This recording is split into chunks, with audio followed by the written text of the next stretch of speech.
पड़ता है, ठीक है। फिर भी जिन लोगों ने ऐसा इशू नहीं है कि आप सब्सक्रिप्शन नहीं ले रखे हो, मेंबरशिप नहीं लिखे हो, तो हम आपको आंसर नहीं करेंगे। लाइव सेशन है ही इसीलिए कि आप सभी के क्वेश्चन को आंसर करो। नेक्स्ट क्वेरी है महेंद्र राठौर जी की, sir BMLT second year Feb 2022 का क्या, आप रिजल्ट पूछ रहे, टाइम टेबल पूछ रहे, क्या मतलब, पूरा लिखा करिए। Nikhil Mishra ji, diploma of perfusion technology के रिजल्ट नहीं आए और न्यू एग्जाम की डेट 2 नवंबर से स्टार्ट होगी। अगर आपकी रिजल्ट नहीं आए हैं तो 2 नवंबर से जो पेपर होने हैं वो पेपर पोस्टपोन्ड हो जाएंगे। डेफिनेटली मैं जो कह रहा हूँ आपको समझ आ रहा होगा, पेपर अपने आप पोस्टपोन्ड हो जाएंगे अगर पुराने पेपर्स के रिजल्ट्स नहीं आए हैं तो। शुभांगी जी लिख रही हैं BSc थर्ड ईयर का रिजल्ट कब तक आएगा। शुभांगी जी, मैंने अभी कुछ ही देर पहले, या आप अगर आप अभी जुड़ी हो तो कोई बात नहीं, क्या है, यूनिवर्सिटी ने अभी ही डाटा कलेक्ट किया है थर्ड ईयर का जो प्रैक्टिकल हुआ है अभी कुछ ही दिनों पहले हुआ है, तो अभी तो डाटा ही पहुंचा है। और आपको जैसा मालूम है लगभग 40 से 45 डेज तो लगेंगे रिजल्ट आने में। आप उम्मीद करिए 40 से 45 दिन के अंदर आपका आ जाएगा। नेक्स्ट क्वेरी आप पूछ सकते हैं। नेक्स्ट क्वेरी आ रही है तनिष्क जी की, सर BSc थर्ड ईयर का रिजल्ट, मतलब लगातार बच्चे BSc थर्ड ईयर के रिजल्ट को लेकर के परेशान है। मैं फिर क्लियर करता हूँ, आपके कॉलेज का प्रैक्टिकल कब हुआ ये नहीं पता मेरे को, आप कमेंट करके बता सकते हैं कब हुआ आपके प्रैक्टिकल। लेकिन क्या है, पेपर तो एक समय पे होता है, यूनिवर्सिटी लेती है, लेकिन जो प्रैक्टिकल होता है कोई 15 दिन बाद लेता है, कोई 1 महीने बाद लेता है, जिसके कारण वो चीज़ें टाइम पे नहीं हो पाती। अब डाटा अभी पहुंचा ना प्रैक्टिकल के, अब यूनिवर्सिटी उसको एक्सेल शीट प्रिपेयर करेगी, कॉपीज चेक कराएगी, फिर आगे चीज़ें होंगी। Next query, sir BMLT second year Feb 22 result कब आएगा। अब महेंद्र भाई आपने सही क्वेश्चन पूछा, रिजल्ट को लेकर के मैं फिर क्लियर करता हूँ।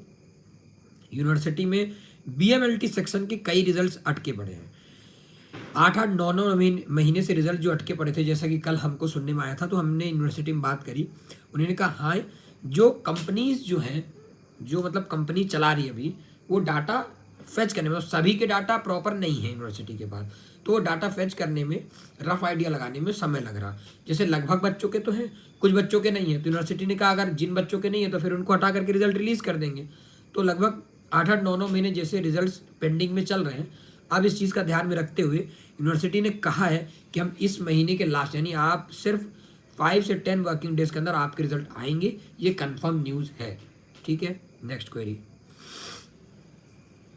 दनिश भाई, नर्सिंग 2021 सेशन की इनरोलमेंट अभी तक कॉलेज से नहीं मिला है और बेस्ट कोचिंग प्रिपरेशन के लिए कौन सी है 30 नवंबर वाले एग्ज़ाम के लिए। लेकिन नर्सिंग 2021 जो सेशन की इनरोलमेंट अभी नहीं पहुंचा है, तो फिर तो अभी मुश्किल है आप लोग के पेपर हो। लेकिन देखिए, आप अगर मॉडर्न सेक्शन पर ध्यान देना चाहते हैं तो आप हमारे चैनल से पढ़ सकते हैं। हमारे चैनल पे मॉडर्न की first year, second year, third year, हर ईयर की एनाटॉमी हो, फिजियोलॉजी हो, हर चीज़ आपको अवेलेबल है। तो आप कोशिश करें पहले हमारे चैनल की वीडियोस देखें मॉडर्न सेक्शन की, उसके बाद ही फिर आपको जहाँ जैसे ठीक लगे आप पढ़ सकते हैं। इसके लिए मैं नहीं बोल सकता हूँ। अभिषेक जी, सर जी पैरामेडिकल डायलिसिस के पेपर कब से होंगे। पैरामेडिकल डायलिसिस के पेपर, जैसा कि अभी पुराने जो एग्ज़ाम्स हैं उनके शेड्यूल और पुराने पेपर्स के जो रिजल्ट सेक्शन अभी अटके पड़े हैं वो क्लियर हो जाए, उसके बाद आप अभी मान के चलिए इस महीने, अगर अभी तो टाइम टेबल आना नहीं है, अब साल में 2 ही पेपर होगा, जैसा कि मैंने कल क्लियर किया था लाइव सेशन में, एक विंटर सेशन का चलेगा और एक समर सेशन का। जो विंटर सेशन वाले होंगे तो विंटर में जिनका पेपर होगा उनका समर की एलिजिबिलिटी नहीं होगी, मतलब जो एलिजिबल विंटर में हो जाएगा विंटर में दे देगा, जो समर, मतलब जैसे कोई बच्चा नहीं गया, जैसे मैं हूँ, मैं कॉलेज नहीं जाता हूँ तो मेरी एलिजिबिलिटी नहीं होती अटेंडेंस के कारण, 75% का अटेंडेंस नहीं होता है।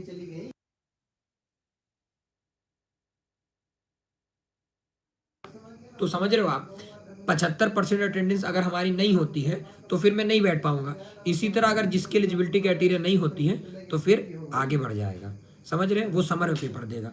आपकी अटेंडेंस शॉर्ट हो, आपकी टाइमली प्रिपेयर नहीं, मतलब आप जो पेपर दियो आपको सप्लीमेंट्री है तो नहीं बैठ सकते, तो कोई परेशान होने की जरूरत नहीं है। साल में 2 पेपर होंगे, तो आप अगर विंटर में नहीं बैठ सकते तो आप समर में बैठिए। हाँ हाँ। शायद आप चीज़ें क्लियर कर पा रहे होंगे।